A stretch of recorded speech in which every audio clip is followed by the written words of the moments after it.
How to download a PDF file using ChatGPT. So hello guys, welcome back to my YouTube channel. In this video, I'll be showing you how you can easily download a PDF file for using ChatGPT. So first thing, simply head over to any of your browser. And once you're inside your browser, just search in for chatgpt.com and make sure you're logged into your account.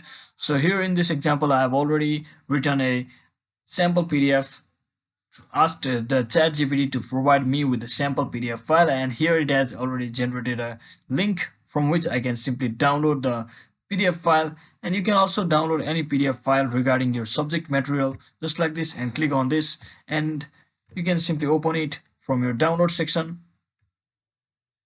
So now you just have to open your PDF file from over here, and you can successfully see that it has successfully generated a sample PDF file which you can easily download.